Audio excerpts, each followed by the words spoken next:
ሰጣቸው። ማንን ሰጣቸው?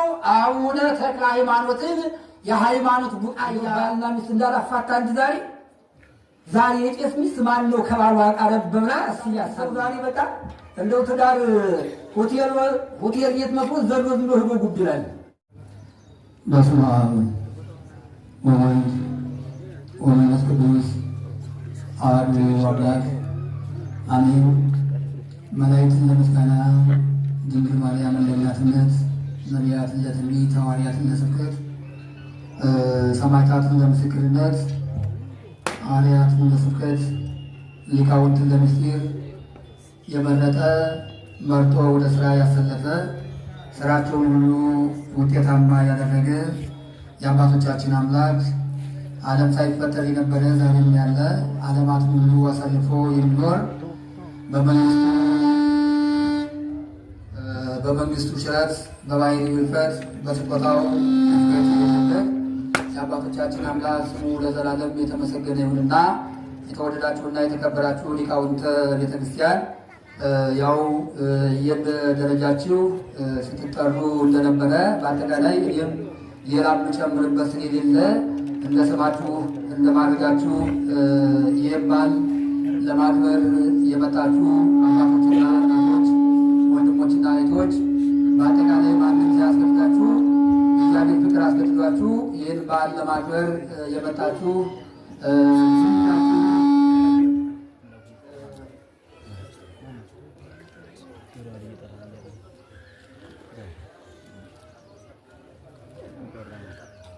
ስለዚህ ይህን ያደረገልን የአባቶቻችን አምላክ ለእርሱ የምናደርገው የምንረዳው ነገር ስለሌለ ይራባል፣ እንመግበዋለን፣ ይጠማል፣ እናጠጣዋለን፣ ይታረዛል፣ እናለብሰዋለን፣ ይቸገራል፣ እንረዳዋለን የማንለው ችግረኞቹን እኛን፣ ጭንቀተኞቹን እኛን የሚረዳና የሚጠብቅ የሚመግብ የአባቶቻችን አምላክ ስሙ ለዘላለም የተመሰገነ ይሁንና በቅድሚያ በልዑል እግዚአብሔር ስም እንደምን አደራችሁ? እንደምን ከረማችሁ? እንደምን ሰነበታችሁ? አሜን ብለን እንድናመሰግነው የአባቶቻችን የፈቀደልን ስሙ ለዘላለም የተመሰገነ ይሁን። እንግዲህ ያው ከሰዓታችን ጋር ለመሄድ ሰዓታችን ደግሞ የቅዳሴ ሰዓት መመጠን ስላለበት ማንኛውም ነገር በቃ መለካትና መመጠን አለበት። እናቶቻችን ወጥ ሲሰሩ ዘይቱ፣ ሽንኩርቱ፣ ማንኛውም ነገር የቀረበውን ዘይቱን የቀረበውን ነገር ሁሉ ሟጠው እዚያ ከድስቱ ላይ አያስቀምጡትም፣ ይመጥኑታል፣ ይለኩታል።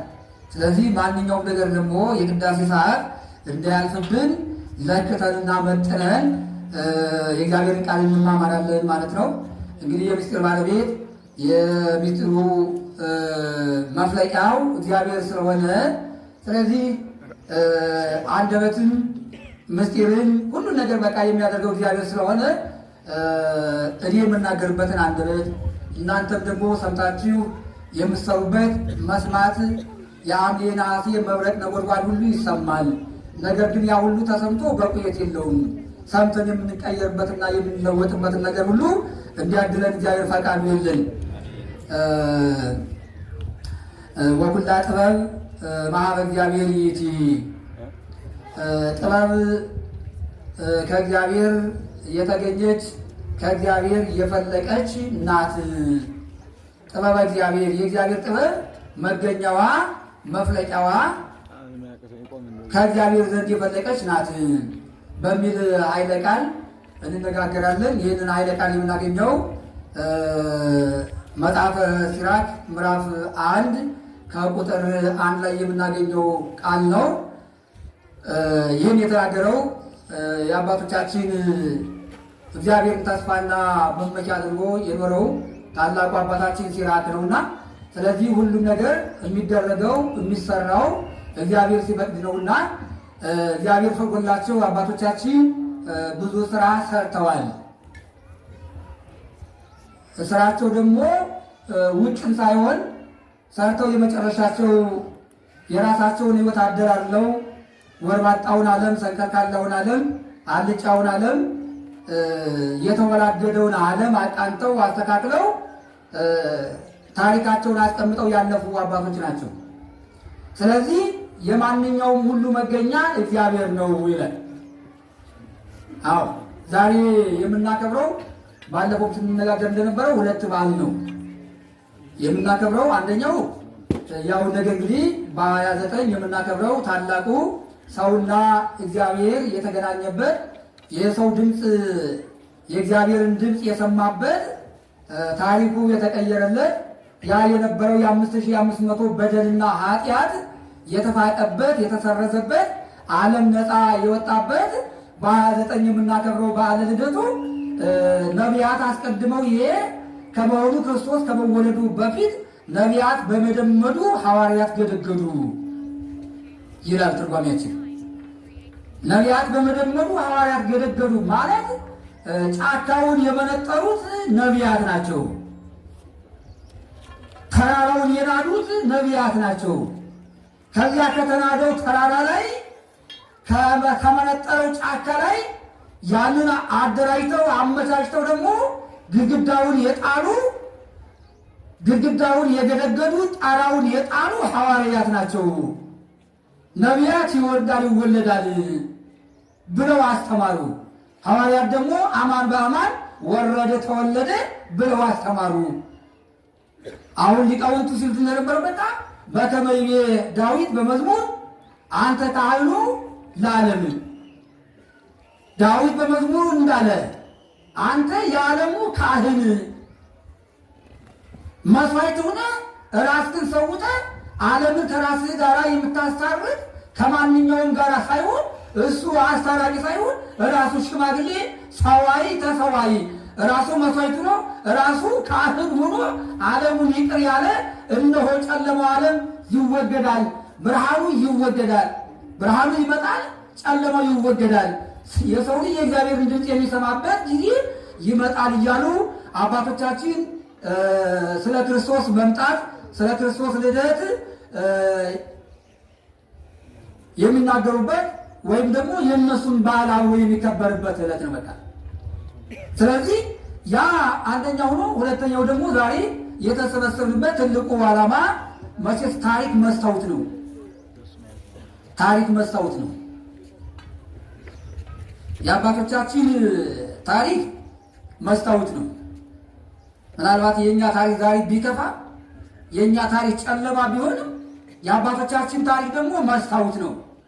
መስታወቱ ሁላችንም እንደምናውቀው ከግድግዳው ላይ የተቀመጠው መስታወት ከዓይን ያለውን ጉድፍ ከጥርስ ያለውን ድብ ልናይበት ነው። በቃ የአባቶቻችን ታሪክ ደግሞ ወደፊትም ወደኋላም ያለውን ነገር ሁሉ የሚያሳይ መስታወት ነው። ስለዚህ ይህ በዓል የአባታችን የአቡነ ተክለ ሃይማኖት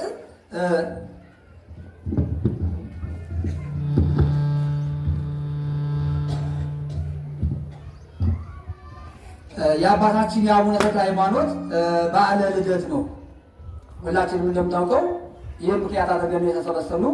ስለዚህ ይህ በዓል ከጊዜያችን ጋር ለመሄድ ለማሳጠር በዘመኑ በአባታቸው የአቡነ ተክለ ሃይማኖት አባት ጸጋ ዛብ ይባላሉ። እናታቸው ደግሞ እግዚአርያ ይባላሉ። ስለዚህ እነዚህ የእግዚአብሔር እንደራሴዎች ከእግዚአብሔር ጋር የተለየ ፍቅር ያላቸው በባልና በትዳራቸው አንድ ቀን እንኳን ሲኖሩ በቤታቸው በትዳራቸው አንድ ቀን ተከፋፍተው የማያውቁ ተገፋፍተው የማያውቁ የተናፈቀ ትዳር ለማንኛውም አስተማሪ የሆነ ትዳር ነበራቸው። ጸጋ ዛብና እግዚአብሔር ማለት ነው። እነዚህ የእግዚአብሔር ሰዎች ስለሆኑ መቼም ሰው ጣፋጩ ነገር በቃ ጣፋጭ ነው የሚያፈራው። እሾህ ነው የሚያበቅለው። መራራው መራራ ነው የሚያበቅለው። ጣፋጩ ደግሞ ጣፋጭ ነው የሚያበቅለው የሚያፈራው። ፍሬው ብቻ ሳይሆን ያ ልጡ ቅርፍቱ ሁሉ የጣፋጩ ግንዱም ይጣፍጣል፣ ግንዱም ይጣፍጣል፣ ቅርፍቱም ይጣፍጣል፣ አበባውም ይጣፍጣል፣ ማዛውም ይጣፍጣል። ለምን? የጣፋጭ ዘር ስለሆነ የጣፋጭ ስር ስለሆነ ሁለንተናው በአጠቃላይ ጣፋጭ ነው። የጣፋጭ ሕይወት ታዲያ በቃ ደግሞ እዚያ የሚበቅለው ምንድነው? ጣፋጭ ነው። ምንድነው? ሽቱ ነው። አዎ ሽቱ ነው። ለምን? ሽቱ ነው ሌላውን ነገር የሚያጣፍጧል። የአባቶቻችን ሕይወት ደግሞ ሽቱ ስለሆነ ሌላውን የሚያጣፍጥ ስለሆነ የጸጋ ዛብና የእግዚአብሔር ሕይወት ምን ነበረ? በቃ ሽቱ ነበረ። ሌላውን የሚያጣፍጥ አካባቢውን ሰፈሩን የሚያስደንቅ ጸጋ ዛብ ሌሊት ሲደወል ብድግና ወደ ቤተክርስቲያን ወደ አገልግሎቱ ሲሄድ በቃ እሷን ብድግ ትላለች። እሷን ታጥቃ እንዴ ጨለማ ነው እንቅፋት ይመታኛል እርሾ ይወጋኛል ሳትል በቃ እሱ ሲታጠቅ እሷን ታጥቃ ብድግ ትላለች። በቃ እሱ ተጣጥቆ ብድግ ሲል በቃ እሷን ተጣጥቃ ትሄዳለች። እሳቸው በቃ ጸጋ ዛብ በማይነታቸው እሷ ደግሞ በመቋሚያዋ ቆማ እግዚአብሔርን ታገለግል ነበረ። ሕይወታቸው የጣፈጠ ነበረ። በቃ ማዛቸው የተለየ ነበረ። ስለዚህ እነዚህ ሰዎች እንደዚህ ብለው ጸጋ ዛብ እግዚአብሔርን ሲያገለግል እግዚአብሔር ከባሏ ጋር ተዋህዳ በምትኖርበት ሰዓት ማንኛውም ይቀራባቸው ነበር። ትዳር እንደነሱ ነው እንጂ ይባላል። መጀመሪያ ማውቀውትን የገቡት አንዳንድ ሰው ዛሬ በቃ እንደው ትዳር ሆቴል ቤት መስሎ ዘሎ ዝም ብሎ ሄዶ ጉድ ይላል። ሆቴል ቤትም እኮ ስርዓት አለው አይደል? እነገሌ ያሉት ትዳር እኛ መያዝ ያቅተናል እንዲህ ይላል። እነገሌም እኮ ይዘውታል ትዳሩን። ታዲያ ከእነገሌ እናንሳለን? ሳያውቁ ዘሎ ሄዶ ጉድ ይላል። ሆቴል ቤትም እኮ ስርዓት አለው። እንደው ዝም ብሎ ብር ሳይያዝ ሰው ሆቴል ቤት ገብቶ የሰው ቢራቅም ምንጭ አድርጎ እንደው 5-6ቱን አደባልቆ በቃ ቢወጣ ናንጣ ሲባል አላያዝኩም ቢል ይሳቃል እንዴ? ስለዚህ ምንድን ነው የሚሆነው? ማረሚያ ቤት ነው የሚገባው። በቃ ለምን ጠጥቶ ማን ሰደዋል? እንኳን ትዳር ጠጥቶ በቃ ሆቴል ቤትም ስርዓት አለው። ዘሎ አይገባም። ትዳር እንዲቀልድ አይደለም። ትዳር ምስጢር ነው። ጋብቻ ምስጢር ነው ይላል ቅዱስ ጳውሎስ። በቃ ስለዚህ እነሱ መጀመሪያ አውቀው ስለገቡ ሕይወታቸው አስተማሪ ነበር። በቃ አዎ በእውነት እንደው አሁን ዓለማችን በቃ እንደው እነሱ ጋር ያለውን ሕይወትና ዛሬ ያለውን ነገር ስናነጻጽር በቃ እንደው እሷ እኮ በእውነት በቃ ብድግ ብላ ቤተክርስቲያን ሲሄዱ እኮ በቃ ያሳሉኝ ብላ በቃ ተሳልባ ነው ቤተክርስቲያን ሲሄዱ። እንደው ባልና ሚስት እንዳላፋታ እንጂ ዛሬ የቄስ ሚስት ማን ነው ከባሏ ቀረብ ብላ እስኪ ያሳሉኝ ማን ነው ያሳሉኝ የሚጠጋ? ስለዚህ እርሷ ቀረብ ብላ ከባሏ መስቀል ተሳልማ ነው በቃ ቤተክርስቲያን ትሄድ። በቃ አሁን ዘለፋ አይደለም፣ እንደው እንዳይከፋችሁ ስርዓት ነው። በቃ ከባሎቻችሁ በቃ እናንተም ስም አውጡላቸው።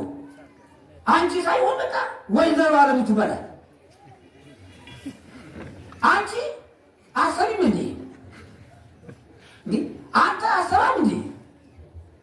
መች እንዲህ ያለው ትዳር ታዲያ ሕይወት ይሆናል?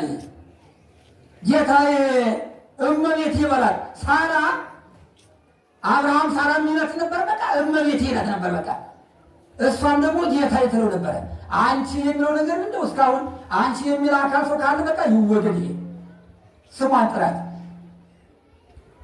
ስለዚህ ተከባብረው ስለሚኖሩ ከነዚያ ሕይወት ታዲያ በቃ ምን ተገኘ? ለእነሱ ብቻ ሕይወት የሚሆን ሳይሆን ለዓለም ሕይወት የሚሆን ሕይወትን የማይጎረብት በቃ ከዚያ ከጣፋጩ ሕይወት ምን በቀለ? የዓለም ቡቃያ፣ የዓለም ቡቃያ፣ የዓለም ሕይወት፣ የዓለም ምግብ፣ የዓለም ሐዋርያ፣ የዓለም ነቢይ በቃ ወጣ። ስለዚህ እነዚህ ሰዎች እንዲህ ብለው በሚኖሩበት ሰዓት በመጨረሻ ጊዜ በቃ በእነሱ ዘመን ሞተ ነቢይ የሚባል እግዚአብሔርን የማያውቅ እግዚአብሔርን የማይፈራ እንዲሁ መቼም ዓለም ከባድ ስለሆነ ከዕፀ በለስ ወዲህ መቼም ዓለም ጤና የላትም። ዓለም መቼም ሁል ጊዜ ሕመምተኛ ናት፣ ሕመምተኛ ናት። ቀድሞስ ሰው ራሱ ሲታመም ምን ይደረግ ነበር? ይታገም ነበር። ታውቃላችሁ? ዋግምት አለ። ዓለሙን ዛሬ ማን ይገመው? የለም ዋግምት።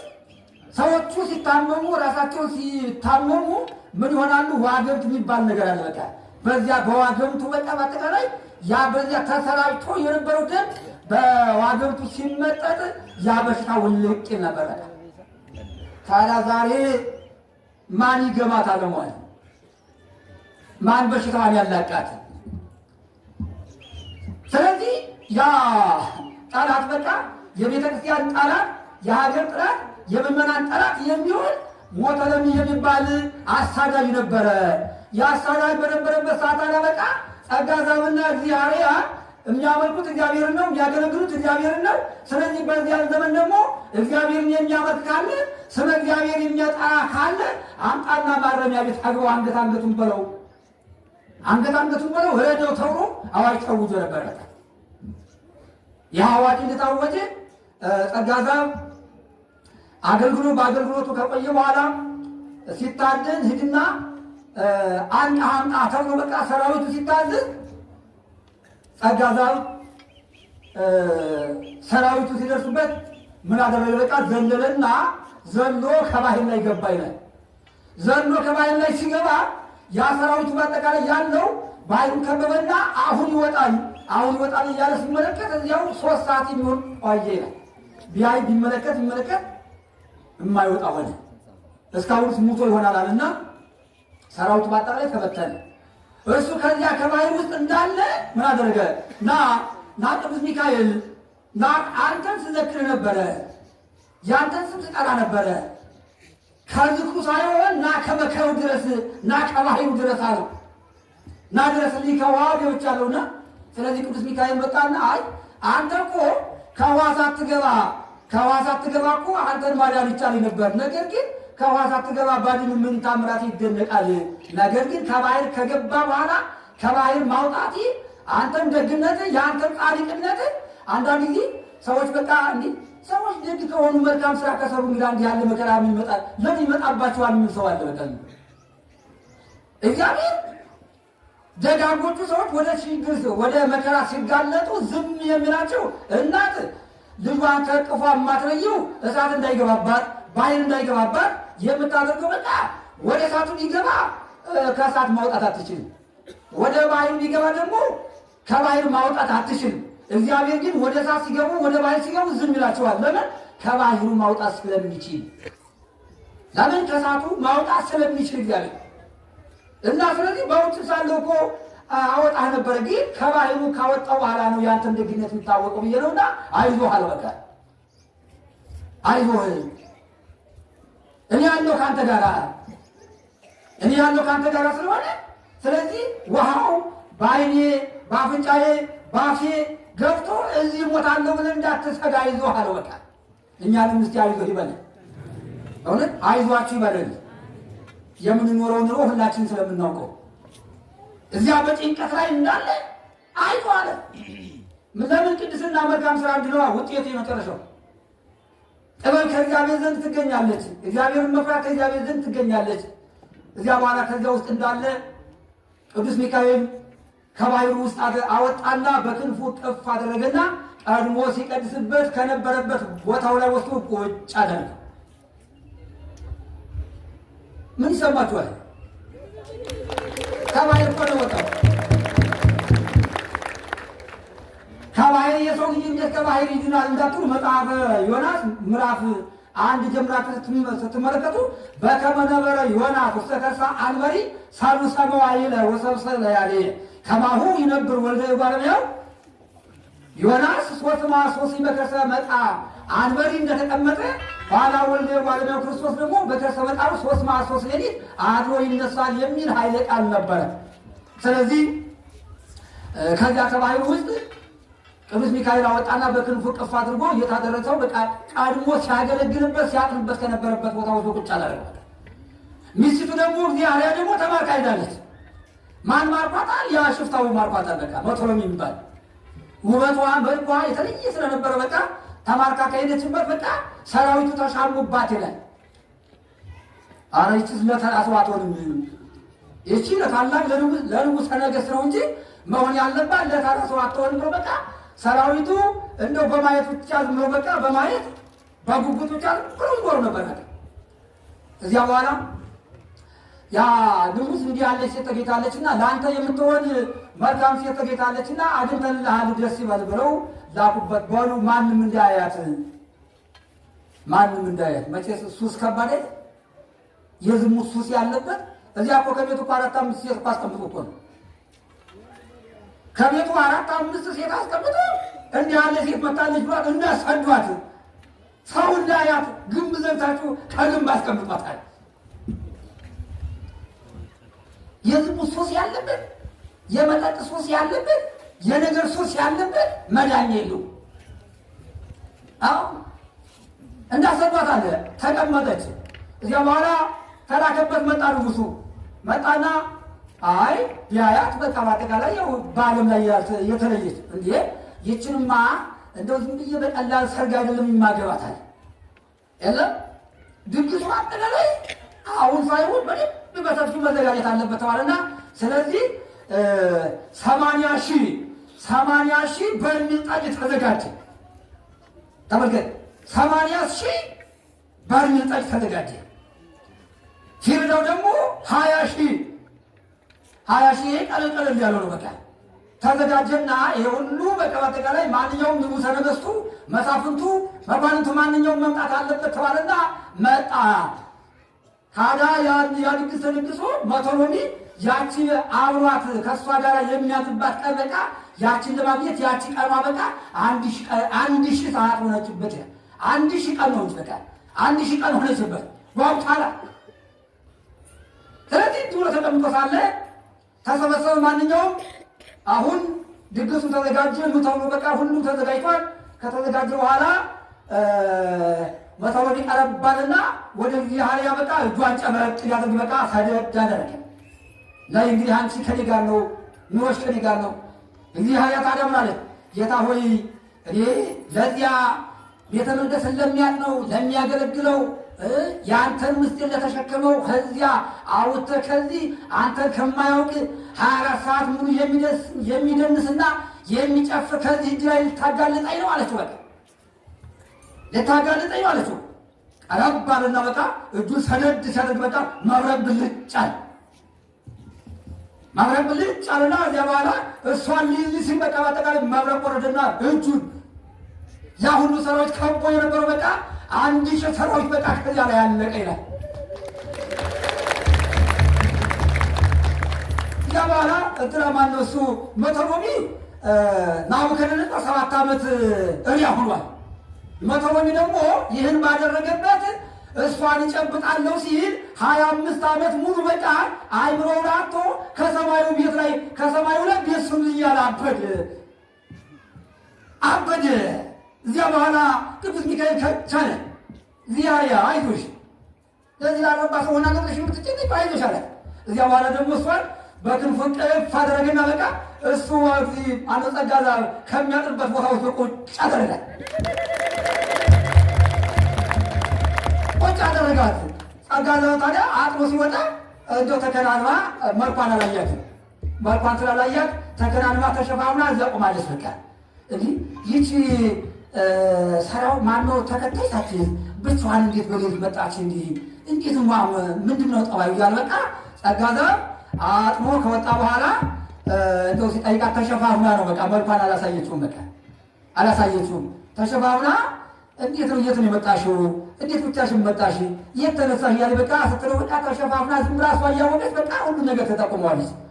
እዚያ በኋላ አይ አንተ አላወቅም እንጂ እኔ እኮ እግዚአብሔር በሚስት እኮ ነኝ ግልጥ አደረገችና መጣሽ። እንዴት ብለሽ መጣሽ? እንዲህ ብዬ መጣ። ቅዱስ ሚካኤል በክንፉ ቅፍ አድርጎ እዚህ ቤተ መቅደሱ ቀድሞ ሳስቀድስበት የነበረው ቀድሞ ኪዳን ሳስደርስበት ከነበረበት ቦታ ያለምንም ጠባቂ አምጥቶ አስቀመጠኝ። እኔ ባለቤት እግዚአብሔር ነኝ እያለች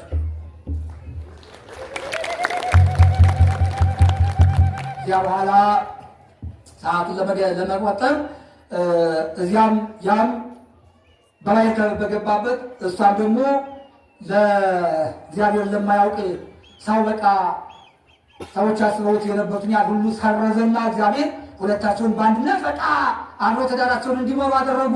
እንዲመሩ ካደረጉ በኋላ ምን ሆነ? ልጅ የላቸው ነበርና ሊሰጠን እያሉ እግዚአብሔር ለመኑ። ሊሰጣቸው ማንን ሰጣቸው? አቡነ ተክለ ሃይማኖትን የሃይማኖት ቡቃያ የሃይማኖት አለቃ የሃይማኖት አለኝታ በቃ ተክለ ሃይማኖትን ሰጣቸው። እዚያ በኋላ ቅድም ሲባል እሳቸው እንደተወለዱ አቡነ ተክለ ሃይማኖት እንደተወለዱ ምን አሉ? በቃ ከሰተ አፉሁ ወልሳኑ ነበበ ወልሳኑ ነበበ ባረኮ አይኮቶ ባረኮ ለእግዚአብሔር መላ መንፈስ ቅዱስ ላይ ለተክለ ሃይማኖት አው ከሰተ አፉ አንደበቱን ገና እኮ የእናቱን ጡት ሳይቀምስ አቡነ ተክለ ሃይማኖት ምን አለ? አሐዱ አብ አሐዱ ወልድ አሐዱ መንፈስ ቅዱስ። ተመልከት በቃ የእናቱን አቡነ ተክለ ሃይማኖት አንደበት መምቻ ምን ሆነ? በቃ አፍ መምቻ አፍ መክፈቻ ምን ሆነ? ስመ ሥላሴ ሆነ። ያ በኋላ እንዲህ ብለው ሲቀጥሉ ችግር ቀመጣባቸው። ችግር ሲመጣባቸው ምን አደረጉ? በቃ ያ የቅዱስ ሚካኤል ከባህር ያወጣን ከዚህ ሁሉ ችግር ያወጣን ነበር። ይህ ዝክር ይታጎልብን ነው አሉና እዚያ በኋላ እግዚአብሔር የኔ ልብስ ይሸጣለች። አያችሁ፣ የኔ ልብስ ይሸጥና ዝክሩ ይዘከራለች። እሱ ደግሞ የለም የኔ ልብስ ይሸጥ እንጂ አለ። ወገኖቻችን፣ እናቶቻችን፣ አባቶቻችን ተመልከቱ፣ የትዳርን ጠባይ ተመልከቱት። በቃ አንተማ በአደባባይ ላይ ልብስ ሲያልቅ አንተ ታፍራለህ። እኔም ሙላው ከቤት ስለሆነ የኔ ልብስ ይሸጥ አለ። አረ የለም የኔ ነው መሸጥ ያለበት አለ። ያ በኋላ በዚያ ጥበብ በዚያ አማካይነት እንዳሉ እግዚአብሔር አንድ ምስጢር ገለጸ። በቃ አንድ ምስጢር ገለጸና ከቤት ምንም ነገር በቃ የለም፣ ምንም ነገር ስለሌለ ስለዚህ ባዶ ቤት ስለነበረ እንደው ርጋፊ ነገር ከዚያ ከንትሩ ከጨውም ከመሶቡም ከማንኛውም በቃ ርጋፊ ነበርና እዚያ በኋላ አቡነ ተክለ ሃይማኖት በተወለዱ በ3 ዓመታቸው ነው። በቃ እዚያ በኋላ ምን አደረጉ? በቃ እዚያ ላይ እናቲቱ ታዝናለች፣ ታለቅሳለች። ቀረብ ባሉና የእናታቸውን እንባበሱ። ተመልከቱ፣ በ3 ዓመታቸው በቃ ማለት ሲወለዱም የሥላሴን ስም 3 ዓመት ከሆናቸው በኋላ ደግሞ የእናታቸውን እንትን ፊቷን እንባዋን አይዞሽ አትጨነቂ እናቴ አይዞሽ ዝክሯ ይታጎል ማለት በቃ እዚያ በኋላ በዚህ ላይ እንዳለ እርሱ አፉ ያው በቃ ስለሆነ በእጁ እየጠቆመ በቃ ወደ ቤት እንግባ ይላታል። ወደ ቤት እንግባ ምን እያለ ነው? ጡት ስጭኝ እያለ ነው ትላለች እናቲቱ። በቃ ወደ ቤት እንግባ ነው የሚያከሱ በቃ በጣቱ እየጠቀሰ ወደ ቤት እንግባ ይላታል። እሷ አልገባትም። በቃ አለቀሰ። ሲያለቅስ በቃ ምን ፈልጎ ነው አለችና በድንግ ስትል በቃ ዝም ብሎ ልብሷን ያዘና ጎተት አድርግና ወደ ቤት እንግባ አላት። ያ በኋላ ወደ ቤት ገባች። ያ በኋላ ያ በአጠቃላይ ተራግፎ ባዶውን ቆሞ ባዶውን ተራግፎ ያለ ዕቃ ነው እዚያ ውስጥ ያለ እየተንኳኳ ነው። በቃ ዘም ባዶ ስለሆነ ማንኛው ነገር እየተንኳኳ ነው ተቀምጦ ያለ። ያ በኋላ እዚያች ከትዋ ከወራንታ ላይ በቃ ትንሽ እንደው ጭብጥ የሆነች ዶቄት ነበረች። በቃ ያችን ዶቄት በድጋ አደረገና በቃ ወራንታዋን ቢል አደረገና ጠጋ አደረገና በቃ ወራንታዋን ቢነካት በቃ ያቺ ጭብጥ ዶቄት የነበረችው በቃ ወራንታውን ሞላው። አሃ ለዚህ ነው ለካ ወደ ቤት እንግባ ስትለኝ የነበረችው አለችው እናይቱ በቃ ከዚያ በኋላ ጠቅባ አወቀቻል። አንቺ ባዶውን ዕቃውን ሰብስቢያለች። አሁንም ማሰሮን አምጪ። ማሰሮ ደግሞ በቃ የእንትን ድንቁስ ነው አለ የሚባል ድንቁሱ በቃ ተራግፎ በቃ ምንም ነገር የለም ያ ደርቋል። ምንም ነገር ስለሌለ እዚያ ውስጥ የደረቀውን የጨውን ቅል ማሰሮን አንጩ። አሁን ደግሞ ጠጋ ይዋላት በቃ እዚያ በኋላ ጠጋ አደረገችው። ነከሰረገጥ ቃለ አሁንም ደግሞ ጋኑን አንጩ አላት። በቃ ጋኑ በየቤተሰቡ በዚያ በአካባቢ ያለው ሁሉ ባካችሁ ባዶ ዕቃ ስጡን። አይ እግዚአብሔር ቸርነት። አሁን እኮ እኛ እኮ እውነት የእኛ ልብ ሸፍቶ እኮ ነው እንጂ እውነት እኮ ቅድስና ያለው ህይወት የተባረከ ህይወት በቃ። ስለዚህ ሰዎቹ ምን እንዘክራለን? የኔ ልብስ ሲሸጥ ሲባባሉ ያ ፍቅር፣ ያ አንድነት፣ ያ ሰላም ምን አመጣ? ይህንን አወረዳ። ስለዚህ ባዶ ዕቃ ሁሉ በአጠቃላይ ሞላ።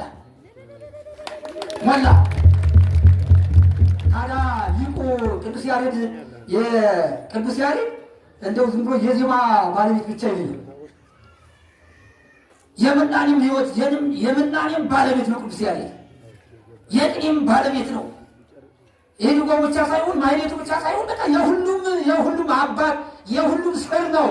ታዲያ ምን አለ በቃ እንዲህ አድርጎ በረከትን ያትረፈረፈውን ሊቅ ታዲያ በቃ አባት ምን አደረገ? በቃ እስቲ እንደው ሰዓት ይሰድብኛል እንጂ እንደው ይፈቀድልኝ ጥሩ ነበር። በቃ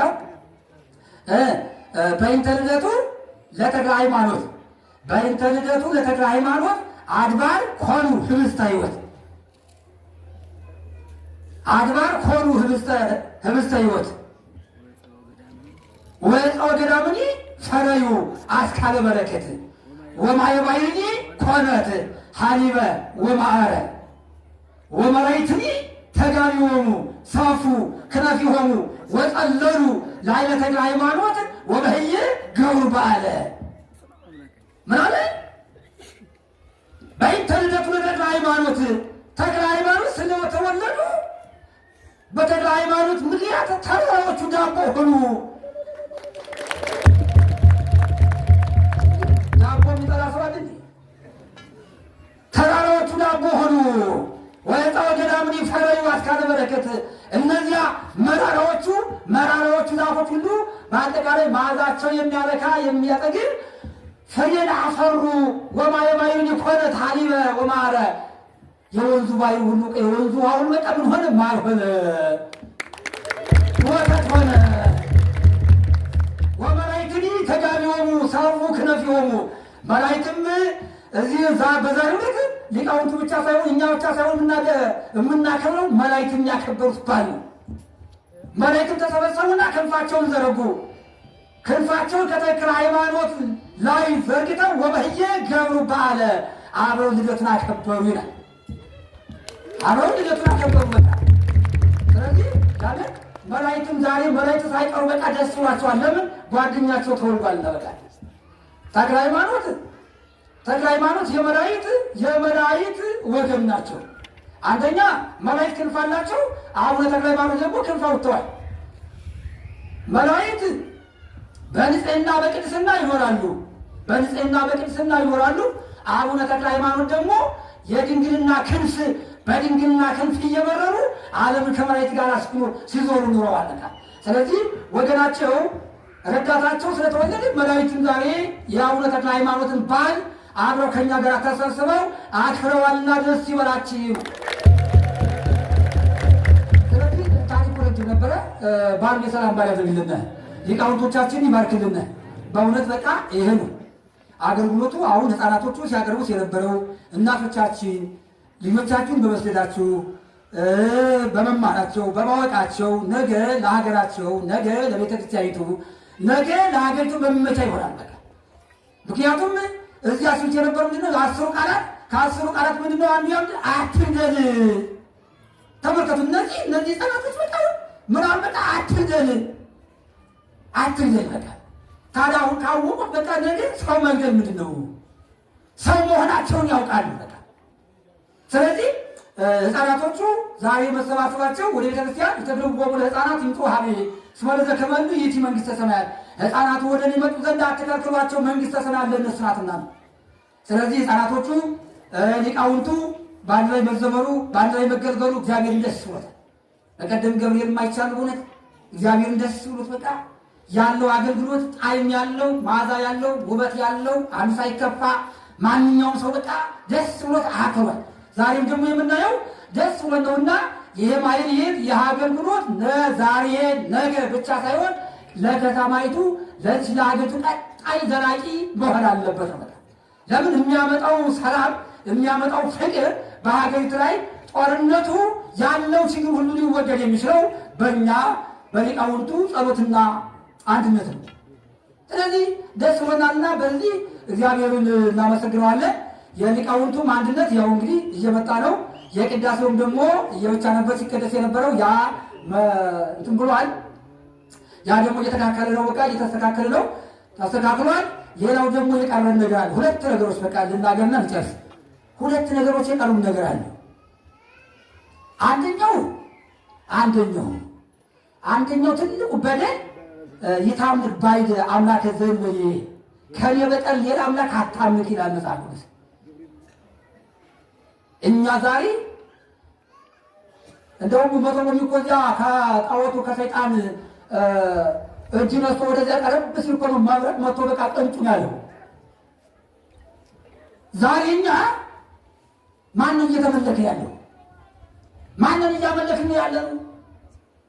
ሰይጣን አምላክ ሆኖ በከተማይቱ እኮ የማይደረግ ነገር በቃ የለም።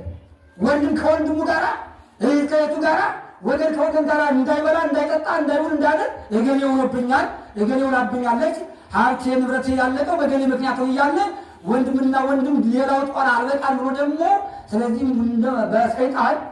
በሰይጣን እየተማመን ከእግዚአብሔር ወተነ። ስለዚህ ይሄ ነገር መወገድ አለበት ነው። ይሄ ነገር መወገድ አለበት። ሰይጣን አይመለክም። የሚመለክ እግዚአብሔር ነው። የሚያድን እግዚአብሔር ነው።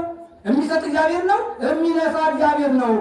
ወንድሜ ውሎብኝ፣ እናቴ ውላብኝ፣ ሀብቴ ንብረት ያለቀ እያልን ገደል አንግባ። ይህንን ማቆም አለብን ነው። በቃ ማቆም አለብን። ሌላው ሁለተኛው ምንድን ነው ደግሞ? ሁለተኛው ደግሞ ታቦተ ሕግ ሲከበር ይባል ሊቃውንቱም ተሰብስቦ ምዕመናኑ ተሰብስቦ አንድ ሆነን አክብረናል። ሌላ ከዚህ ውጭ በቃ ባጠቃላይ እዚህ ውስጥ ከከተማው አንድ ቅዱስ ገብርኤል ወይም ተክለ ሃይማኖት ደህና ሕዝብ የሚገኝባቸው ከሆነ ስለት የሚገኝባቸው ከሆነ እዚህ ቦታ ላይ እያለ ተሽቀዳድሞ ሆኖ ተክሎ ታቦተ ሕግ እዚህ እያለ ሌላ ታቦተ ሕግ አውጥቶ ያ ሌላው ሲያገኘው የነበረው ያን ዘግቶን ይበልጣሉ ማለት ትልቅ በደል ነው። በእውነት እንደው በዚህ በከተማው ወረዳ ቤተ እምነቱ በቃ አንድ ቤተክርስቲያን ተዘግቶ አንዱ የሚታወንበት አንድ ቤተክርስቲያን ዕጣን ጧፍ አጥቶ የሚደረግበት ጉዳይ የለም። ስለዚህ ይሄ መወገድ አለበት። ሌላው ለሀገራችን ሰላም ያድርግልን። የሀገሪቱ ጉዳይ ሁላችንም የሚያሳስበን ጉዳይ ስለሆነ የሀገሪቱ መቼም ውሃ ተጎንጭቶ ዳቦ ጎርሶ የሚያደር ሰው ሁሉ ዛሬ ለሀገሩ የውስጥ እግር እሳት ሆኖ የማይሰማው አካል የለም። ድሃ ሰርቶ የሚበላበት አቶ፣ ሰው ወጥቶ የሚገባበት አቶ። ሰው እኮ የሚቀጣው ነው። ሰው የሚቀጣው እኮ በራሱ በደል። እኛ አሁን ወንጀለኛ ጥፋተኛ አያዝ አይቀጣ ማለት ሳይሆን በቃ ምንም የሌለበት ንጹህ ዜጋ አንተ የገሌ ወገን ነህ፣ አንቺ የገሌ ወገን ነሽ። ባልቴቱ መሬት ተጎንብሳ እያየች እናት ነሽ ና አንተ አባት ነህ። አብሮ በልቶ አብሮ ጠጥቶ የማያውቅ አካል ዘር ቆጠራ ተይዞ እገሌ የገሌ ወገን ነው፣ ገሌ የገሌ ወገን ነው እየተባለ ማረጋገጡ ቦልቷል። ለምን? ስለዚህ አገሪቱ የሁላችን ሀገር ናት። ናትና ባልቴቶቹ ሽማግሌዎቹ ሰው በራሱ ወንጀል ይጠየቅ እንጂ ወገን ነህ፣ ዘመድ ነህ፣ 5-6 ቤት ነህና አንተ መያዝ አለብህ እየተባለ በገጠሩም ሆነ በከተማም ሆነ እየተደረገ ያለው። ስለዚህ ይህ ህዝብ በቃ ምንድን ነው? እንባ ሳይሆን እያለቀሰ ያለው ደም እያለቀሰ ነው። በእውነት ይህም ብለህ አያሳፍርም። ስለዚህ 3 እንባ ይለቀሳል። አንደኛው የመጀመሪያው እንባ ውሃ የሚፈሰው፣ ሁለተኛው ሲመር ደግሞ ደም ይለቀሳል። 3ኛው ደግሞ እጅ ነው የሚያለቀሰው። አገሪቱ ዛሬ በቃ እንባ ሳይሆን እያለቀሰች ያለችው ደም እያለቀሰች ነው ያለችው። የሽማግሌዎቹ ሰዓት፣ የባልቴቶቹ ሰዓት፣ የሀገሪቱ ሰዓት ምን ትሁን? ቤት ዘርፎት አለበት ከምንም ስለሌለበት። ስለዚህ ነው በቃ ማንኛውም አካል ለሀገር ብሎ የታጠቀ አካል ካለ፣ ለሀገር ያሰበ አካል ካለ ይሄ የደም እንባ ይቁምልን ነው በቃ የደም እንባ ይቁም። ዛሬ እንባ አይደለም እየተለቀሰ ያለው። ምን እየተለቀሰ ነው? ደም እየተለቀሰ ነው ያለ በቃ ሰራተኛ ምን ሰርቶ ይብላል? እመጫቲቱ አንድ ሰው ሲል ነበር በቃ የቀን ሰራተኛ ነው ሰውየው፣ የቀን ሰራተኛ ነው እና የቀን ሰራተኛ ስራ እኮ ሰውየው ማታ ሲሰራ ውሎ ዳቦ ገዝቶ ለልጆቹ 5-6 ቤተሰብ ያለ ቤት ሲሰራ ውሎ ዳቦ ይዞ ነው የሚመጣው። በቃ ስራ ጠፋ። ሴትዮቱ ወለደች። ሴትዮቱ ስትወልድ በቃ ከዚያ ጉንዳን ፈላባት። ስለዚህ ጉንዳኑ ማይጥረገው ታዲያ ከዚህ የበለጠ ደምን አለ?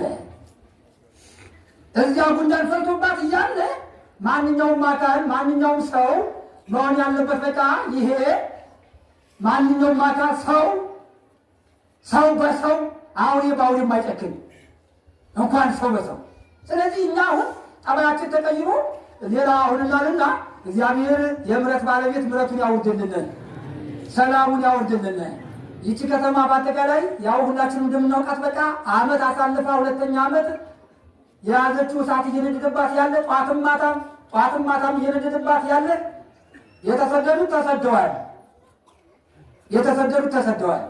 ያሉትም ደግሞ በቃ በአጠቃላይ በእንባ እየታጠበ ያለ ወገን ነውና እግዚአብሔር ይህንን እንባ አድርቆ ይህን ደም አድርቆ ያም ተባለ እኛ እገሌን ግደል እገሌን እንዲያደርግ በቃ የምንለው ነገር የለም። ቤተክርስቲያኒቱ ማስተምሯ አይደለም። በቃ የምታውቀው ሰላምን ነውና፣ ስለዚህ በቀኝም በግራም ያለው ይሄ ማን ነው እየጠፋ ያለ፣ ማን ነው እየወደመ ያለ፣ የማን ንብረት ነው እየወደመ ያለ የሚለው ነገር ሁሉ የእያንዳንዱ በአይምሮ በቃ ሊሳ ይገባል። ማን ነው እየበደልን ያለ ነው? ማን ነው እያጠፋን ያለ ነው? የገዛ ቢሯችን አይደል እንዴ? የገዛ ንብረታችን አይደል እንዴ? የገዛ ወንድማችን አይደል? ትልቅና ትንሽ አይደለም እየተራረደ ያለ ማንኛው ጠላት መጥቶ በቃ እንትን ያለን። አሁን እኛ እኮ አሁን እንዲህ እርስ በርሳችን ተባልተን ተራርደን ስናበቃ አገሪቱን ያለ ምንም ሁኔታ በቃ ለጠላት አሳልፎ መስጠት የለማ፣ ጀግናው የለማ፣ ምሁሩ የለማ፣ ወጣቱ ተተኪው የለማ። ስለዚህ ማን ይጠብቃ ከዚያ በኋላ? ስለዚህ አይምሮ ያለው ሰው፣ ጆሮ የተሰጠው ሰው፣ ምንም የተሰጠው ሰው ከሰው አካል አንዱ ያልጎደለው አካል ማንን ነው እያጠፋን ያለነው? ማንን ነው እየገደልን ያለነው?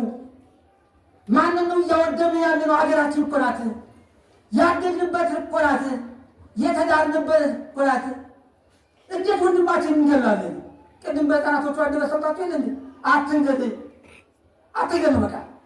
ስለዚህ ታሪካችን ተበርዞ ይቺ ሀገር በአጠቃላይ እኔ ሰማ ትልልቆች አባቶች በቃ እስቲ የምትባል ቦታ በጸሎት ተጠብቃ የምትኖር እንደው ችግር እንኳን ጦርነት ቢነሳ ከዚያ ከደጋው በታች ወርዱባት የመከላከያ እንጀራ እንኳን አንድ ቀን አውጥታ አታውቅም ነበር የሚባል ያ ሁሉ በደል ደግሞ ብሎብናልና፣ ግን እግዚአብሔር ቸር ስለሆነ ያ ሁሉ ሰዓት እየነደደ ሲነድ አድሮ ጠዋት አንድ ሰው ይገኛል ሳንል በቃ ሰው ይወጣል። ስለዚህ እስካሁን የጠበቀ የመገበ እግዚአብሔር አሁን እንዲረዳ እንዲጠብቀ ማንኛውም ሰው በቃ ሰው ይሁን ነው። በቃ እኛ ሰው እንሁን። ሰው መሆን አለበት። ለምን ሰው መሆኑ ረስቷል። እና ሁላችንም ሰው ሆነን ለሀገራችን ተቆርቁረን፣ ለወንድማችን ተቆርቁረን፣ ለታሪክ ተቆርቁረን ሀገሪቱን ሀገር እግዚአብሔር እንድናደርጋት እግዚአብሔር ይርዳን። ያስተማረን የመከረን የአባቶቻችን አምላክ ስሙ ለዘላለም የተመሰገነ ይሁን።